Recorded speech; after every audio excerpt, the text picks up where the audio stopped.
Welcome to MP exam book. आज पढ़ेंगे मध्य प्रदेश पंचायती राज एवं ग्रामीण अर्थव्यवस्था का पार्ट 2।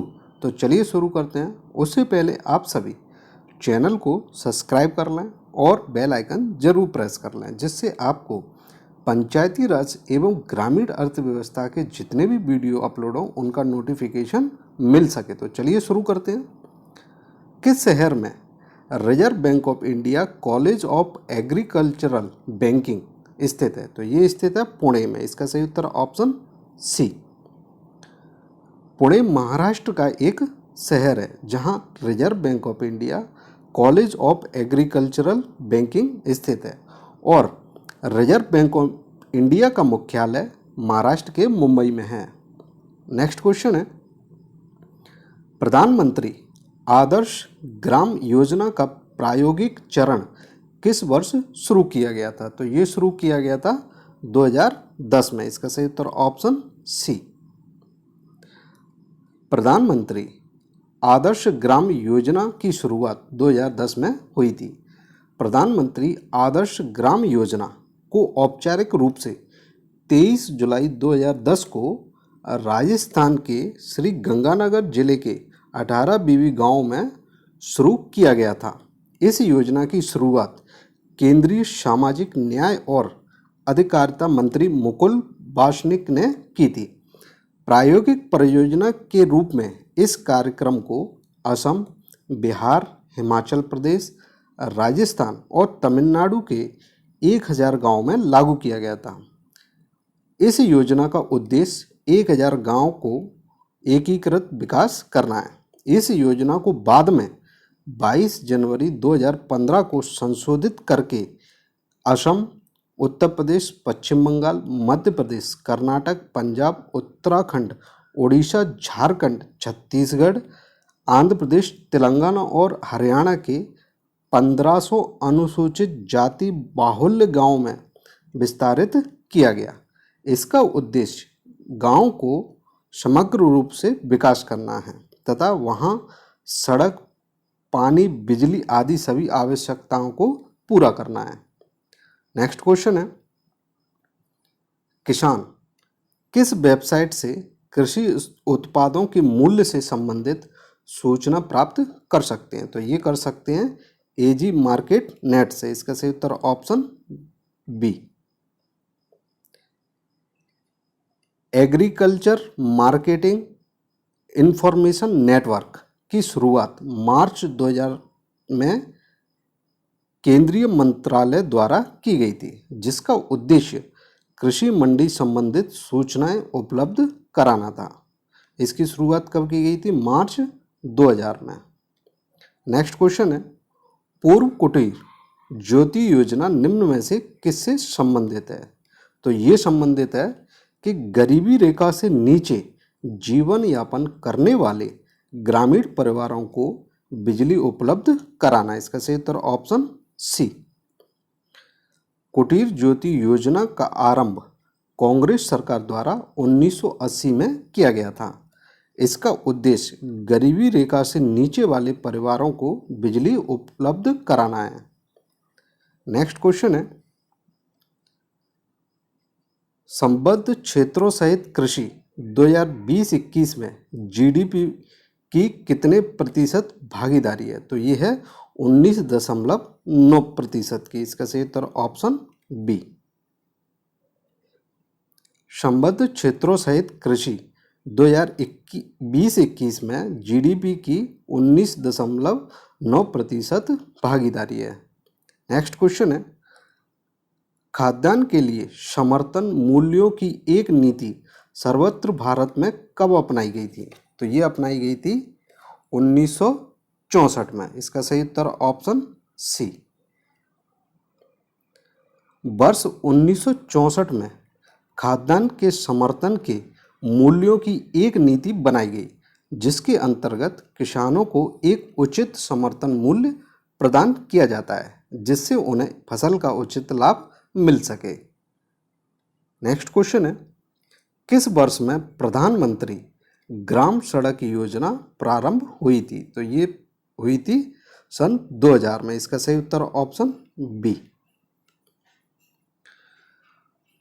प्रधानमंत्री ग्राम सड़क योजना का शुभारंभ 25 दिसंबर 2000 को हुआ था। प्रधानमंत्री ग्राम सड़क योजना की शुरुआत पूर्व प्रधानमंत्री स्वर्गीय अटल बिहारी वाजपेयी जी के द्वारा की गई थी। इस योजना का उद्देश्य ग्राम में सड़कों का विकास करना तथा देश के सभी गांवों को पक्की सड़क के साथ जोड़ना था।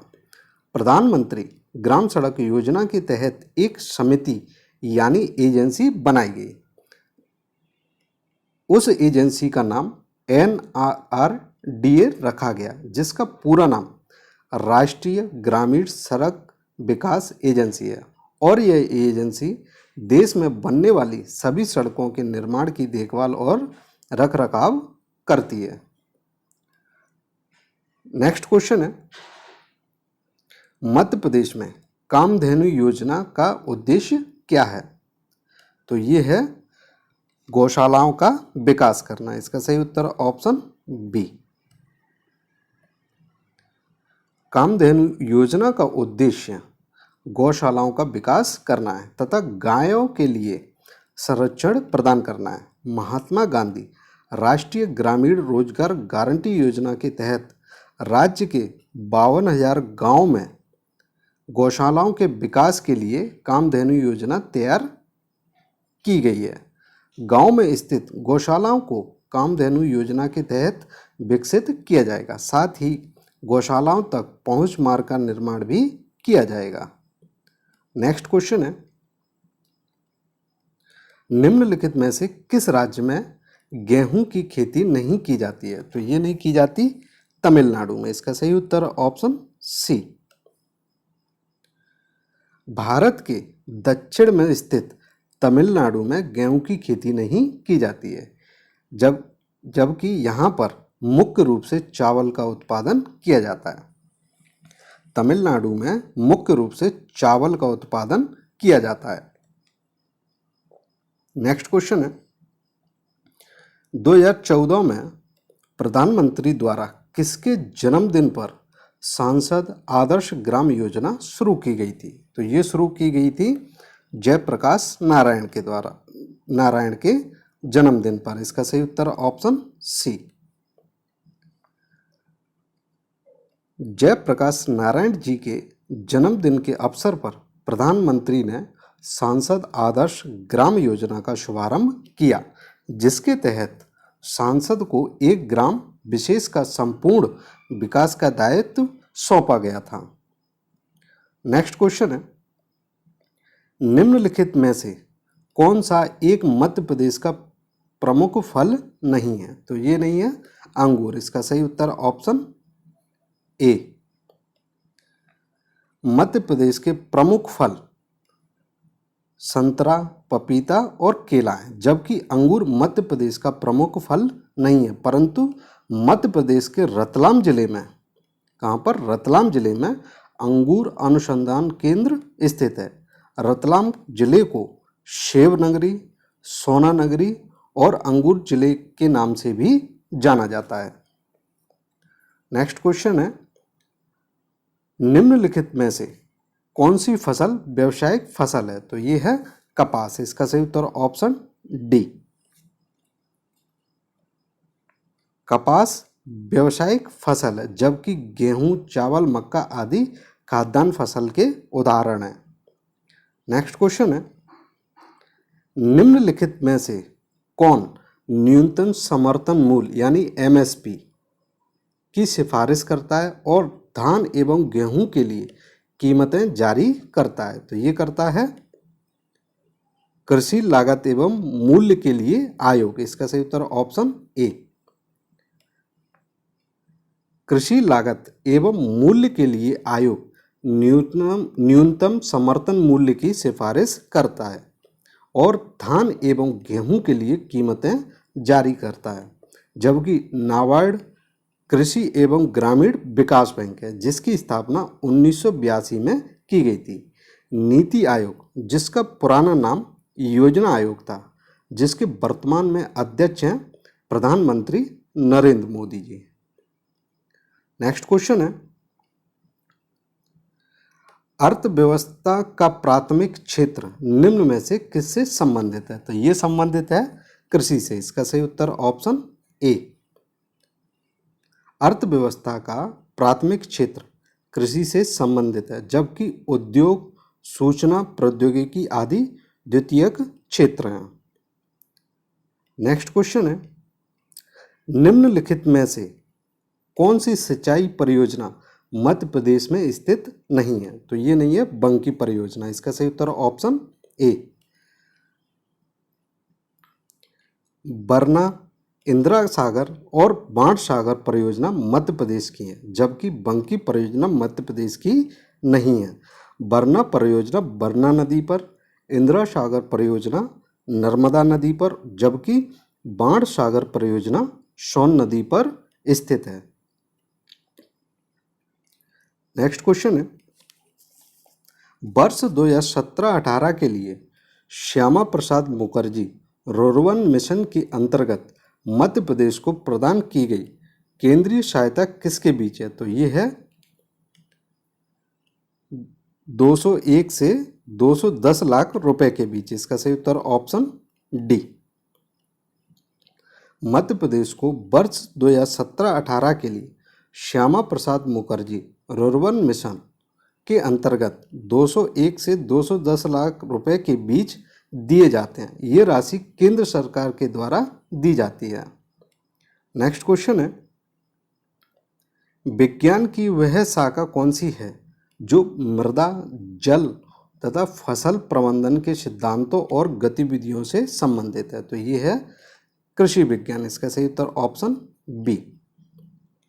कृषि विज्ञान विज्ञान की वह शाखा है जो मृदा तथा फसल प्रबंधन के सिद्धांतों और गतिविधियों का अध्ययन करती है, जबकि बागवानी में फल, फूल, सब्जियों का अध्ययन किया जाता है। नेक्स्ट क्वेश्चन है, निम्नलिखित में से कौन सी मिश्रित फसल के रूप में उगाने के लिए उपयुक्त है? तो ये है सरसों। इसका सही उत्तर ऑप्शन ए। मिश्रित फसल दो या दो से अधिक फसलों को एक साथ एक ही भूमि पर उगाई जाती है। गेहूं के साथ मिश्रित फसल के रूप में सरसों को बोया जाता है। सरसों को किसके साथ बोया जाता है? गेहूं के साथ। जबकि मूंगफली को के साथ सूरजमुखी को, मूंग के साथ कपास को और मटर को जौ के साथ मिश्रित फसल के रूप में बोया जाता है। सोयाबीन, कपास आदि खरीफ की फसलें हैं। नेक्स्ट क्वेश्चन है, केंद्र सरकार द्वारा 2016-17 के लिए DRDA योजना के तहत प्रदान की गई राशि किसके बीच है? तो ये है 250 से 255 करोड़ रुपए के बीच। इसका सही उत्तर ऑप्शन ए। केंद्र सरकार द्वारा 2016 से 17 के लिए DRDA योजना के तहत प्रदान की गई राशि 250 से 255 करोड़ रुपए के बीच है। यह योजना 1 अप्रैल 1999 से शुरू की गई थी। जिला ग्रामीण विकास एजेंसी यानी कि DRDA जिला स्तर पर एक संगठन है जो विभिन्न गरीबी विरोधी कार्यक्रमों के कार्यान्वयन की देखरेख करता है। DRDA को केंद्र और राज्य सरकारों के बीच 75:25 के आधार पर वित्त पोषित किया जाता है, यानी कि 75 केंद्र सरकार का और 25% राज्य का हिस्सा होता है। ऐसे ही पूर्वोत्तर राज्यों के लिए 90:10 के अनुपात में होता है, यानी कि 90% केंद्र सरकार और 10% पूर्वोत्तर राज्य का हिस्सा होता है। जबकि केंद्र शासित प्रदेशों के लिए 100% धनराशि केंद्र सरकार द्वारा प्रदान की जाती है। नेक्स्ट क्वेश्चन है, प्रधानमंत्री फसल बीमा योजना के अंतर्गत किसानों को वार्षिक वाणिज्यिक या बागवानी फसलों के प्रीमियम राशि को कितने प्रतिशत देना पड़ता है? तो ये देना पड़ता है 5%। इसका सही उत्तर ऑप्शन सी। प्रधानमंत्री फसल बीमा योजना के अंतर्गत किसानों को वार्षिक वाणिज्यिक या बागवानी फसलों के प्रीमियम राशि का 5% देना पड़ता है। Thank you for watching this video. अगर आपको वीडियो अच्छा लगा हो तो वीडियो को लाइक, शेयर और चैनल को सब्सक्राइब जरूर करें। Thank you.